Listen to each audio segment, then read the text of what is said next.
तीन बहनों की लालची भाभी। करिश्मा, रेशमा और मनीषा तीन बहनें हैं। उनका एक भाई भी है, मयंक। मयंक अपनी बहनों को बहुत प्यार करता है, लेकिन मयंक की पत्नी सविता इस मामले में मयंक से बिल्कुल ही अलग है। वो अपनी ननदों का जितना बुरा कर सकती है उतना बुरा करती ही रहती है और अपनी ननदों पर हुक्म भी चलाती है। करिश्मा, करिश्मा, तुमने अभी तक नाश्ता नहीं बनाया? तुम्हारे भैया को ऑफिस जाने में देर हो रही है। हाँ भाभी, बस अभी बनाती हूँ। करिश्मा, तुम ये ढीलापन छोड़ दो। कल को पराये घर जाना है। वहाँ अगर तुम इस तरह से काम करोगी तो लोग क्या कहेंगे कि माँ ने और भाभी ने कुछ सिखाया नहीं। और तुम्हारी दोनों बहनें कहाँ हैं? अब रेशमा मार्केट गई है और मनीषा सो रही है। क्या? सुबह के 8 बज रहे हैं और ये महारानी अभी भी सो रही है? ये कहते हुए सविता अपनी सास दुर्गा देवी के पास जाती है। माँ जी, देख रही हो अपनी बेटियों के तौर तरीके? क्या हुआ बहू, सुबह सुबह क्या कर दिया मेरी बेटियों ने? अरे एक तो अभी अभी उठकर किचन में गई है, दूसरी सुबह सुबह बाहर चली गई और तीसरी अभी तक सो रही है।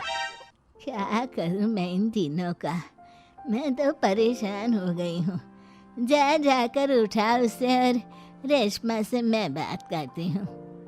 सविता सीधा मनीषा के कमरे में जाती है और उससे कहती है, महारानी जल्दी उठो, सूरज सर पर आ गया है। भाभी थोड़ी देर और सोने दो ना, मैं रात को लेट सोई थी। वो क्या ना, यूनिट टेस्ट चल रहे हैं। शराफत से उठती है या नहीं, या फिर पानी की भरी बाल्टी डालूं तेरे ऊपर? नहीं नहीं भाभी, मुझे बिस्तर में नहीं लाना, उठती हूँ मैं। मनीषा जल्दी से उठकर बाथरूम में चली जाती है। सभी आराम से बैठकर नाश्ता कर रहे होते कि तभी रेशमा बाजार से हाथ में सामान लिए आ जाती है।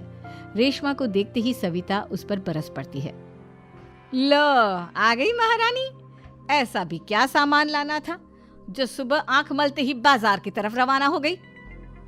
भाभी, कल आप ही तो चीख रही थी कि घर का सारा सामान मुझे ही लाना पड़ता है, घर में किसी को भी किसी काम से कोई लेना देना नहीं है। अब मैं बाजार जाकर सामान ले आई तो आपको इस बात से भी तकलीफ हो रही है?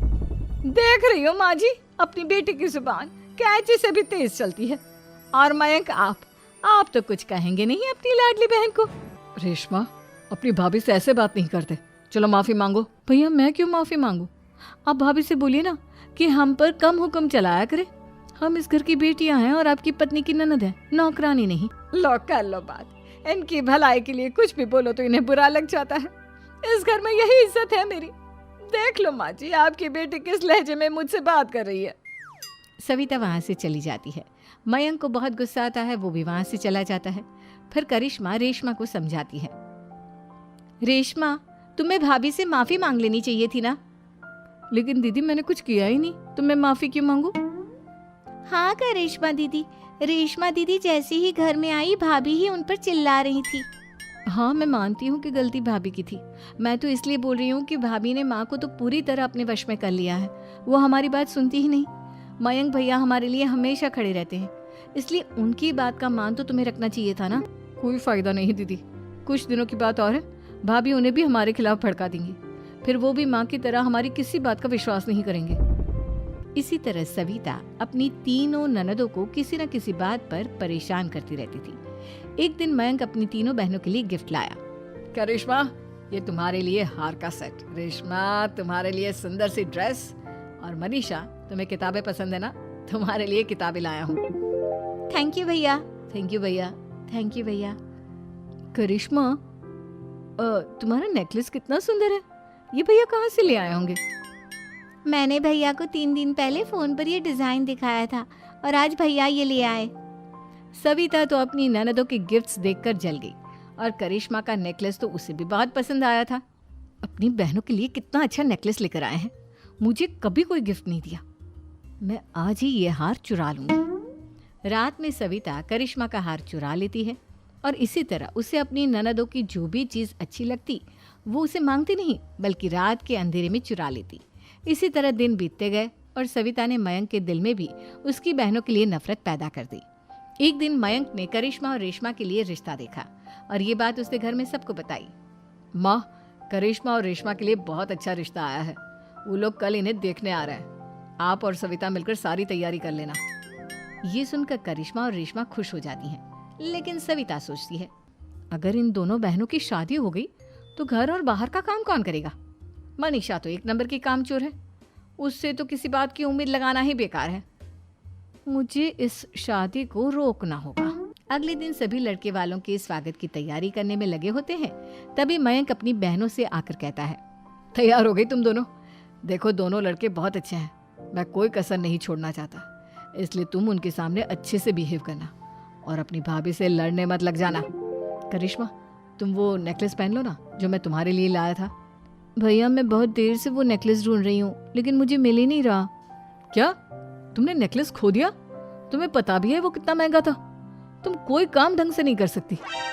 मयंक गुस्से में वहां से चला जाता है। थोड़ी देर बाद लड़के वाले भी आ जाते हैं। वो दोनों बहनों को पसंद कर लेते हैं और रिश्ता पक्का हो जाता है। लेकिन सविता के दिमाग में तो कुछ और ही खिचड़ी पक रही थी। वो पंडित जी के पास करिश्मा की कुंडली लेकर जाती है और उन्हें पैसे देकर करिश्मा की कुंडली बदलवा देती है। जब लड़के वालों के पास करिश्मा की कुंडली जाती है तो वो दुर्गा को फोन करते हैं। बहन जी, हमने करिश्मा की कुंडली अपने पंडित जी को दिखाई थी। आपकी बेटी की कुंडली नहीं बल्कि दोषों का पिटारा है। देखिए, मैं और मेरे पति इन सब बातों में बहुत विश्वास करते हैं, इसलिए हम आपकी बेटी से अपने बेटे की शादी नहीं करा सकते। इस तरह करिश्मा का रिश्ता टूट जाता है और सभी घर वालों को बहुत दुख होता है।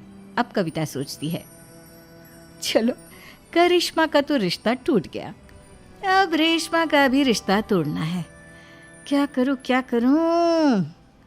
अब सविता आवाज बदलकर किसी अननोन नंबर से रेशमा के होने वाले ससुराल में फोन करती है। हेलो, मैं कौन हूँ कौन नहीं ये आपके लिए जानना ज़रूरी नहीं। बस इतना सुन लो कि रेशमा का 2 साल से किसी के साथ अफेयर चल रहा है। बस रेशमा का रिश्ता तोड़वाने के लिए सविता का इतना कहना काफी था। अब रेशमा का भी रिश्ता टूट गया। मयंक और दुर्गा देवी ने रेशमा को खूब खरी खोटी सुनाई और उससे बार बार उस लड़के के बारे में पूछने लगी।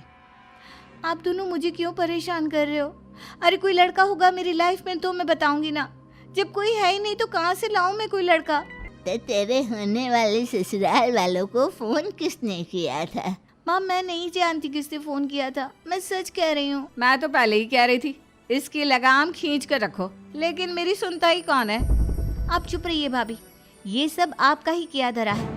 अब तीनों बहनों को विश्वास हो जाता है कि ये सब उनकी भाभी ही कर रही है। तीनों बहनें अपनी भाभी को सबक सिखाने के लिए एक वकील कर लेती है और घर में हिस्सा मांगना। देखो भैया, माँ बाप की जायदाद में जितना बेटों का हक होता है उतना ही बेटियों का, इसलिए इस घर के 4 हिस्से होंगे और हमें अपना हिस्सा चाहिए।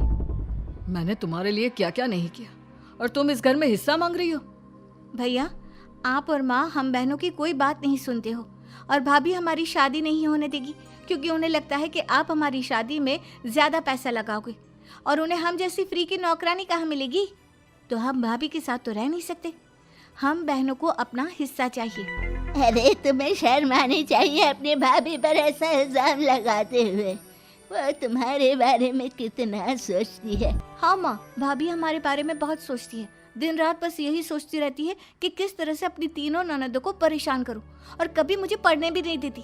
दोनों बहनों का रिश्ता भी तो इन्होंने ही तोड़वाया है और रात में हमारे कमरे में आकर हमारी चीजें भी चुराती हैं। इसी तरह सविता की तीनों ननदें अपनी बात पर अड़ी रही।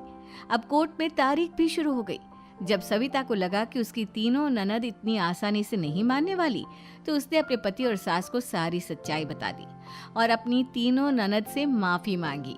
मयंक और दुर्गा को भी अपनी गलती का एहसास हो गया।